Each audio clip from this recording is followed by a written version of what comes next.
It might surprise you that the work of a paper conservator is quite varied.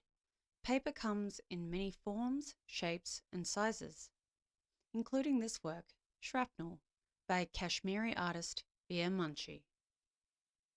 So if you're curious about what a few days in the life of a paper conservator looks like, follow along for Shrapnel, Veer Munshi, and a story about conservation. Working on this project alongside Libby Meltzer, Peter Mitchelson, and Geordie Casasayas from Grimwade Conservation Services, our task was to ensure that the artwork, Shrapnel, was safely deinstalled from its existing location and reinstalled at the Australia-India Institute's new office. To help me tell this story, I've enlisted the help of Geordie and Peter. I was originally located in the building, the old terrace house of the Australia-India Institute. Upstairs.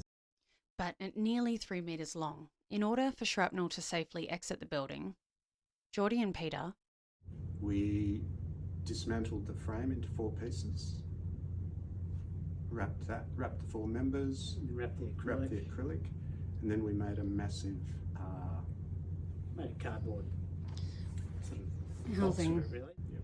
But the main thing was they were thinking they might have to take it over the balcony out of the window. Fortunately, no such thing had to happen, and the work was able to be taken down the stairs and through the front door. Shrapnel was transported to the lab, and when it arrived, the first task was to assess and document the work. Such process is critical to conservation, and experienced conservators can gain significant amounts of information from close visual assessments of artworks and objects.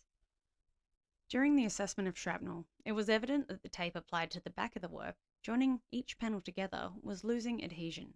For non-archival tapes, such as masking tape, it is not unexpected for the adhesion to fail, especially as it is likely that tape was applied when the work was made in 2012.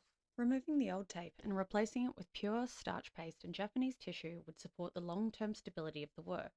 Additionally, removing the tape meant the panels would be easily separated, providing a solution to the small issue of Shrapnel being too large to fit in the service lift of its new location, in one piece. It was like a collage in parts, so it had 3D elements. Yeah, It had tea bags and coffee bags. Coffee bags. Coffee bags and raised. Peter and I were pretty keen on correcting Geordie there, because when Peter and I were conserving Shrapnel in the lab, we realised that the 3D elements Geordie was just referring to were in fact coffee bags and not tea bags. This might be a subtle reference made by the artist, but it's an impactful one. As a Kashmiri, Munshi and 300,000 other Kashmiri Pandits have been forced into exile since the early 1990s due to extreme anti-Hindu sentiment.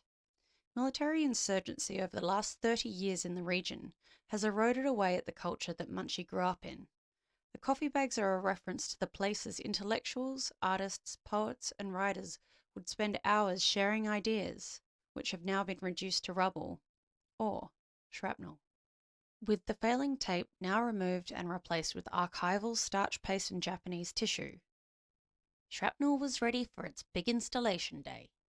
We had intentionally left Shrapnel in 2 pieces to enable it to fit in the service lift for its new location.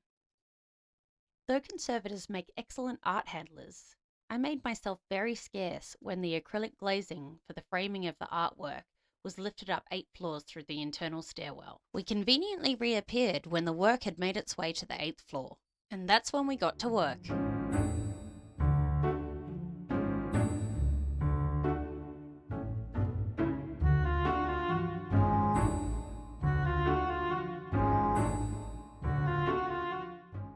After Peter and I reunited the 2 separate parts of Shrapnel back together, we helped Geordie construct the frame, because he was slow.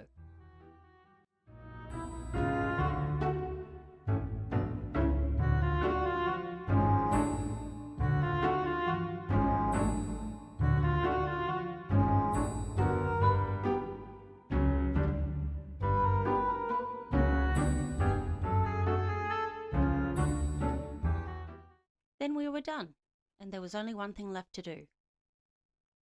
Actually 2. Pack up and take photos. Naturally.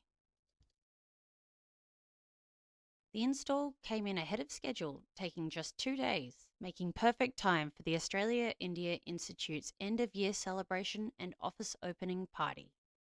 Thanks for following along as we watched Veer Munshi, Shrapnel, and a story about conservation.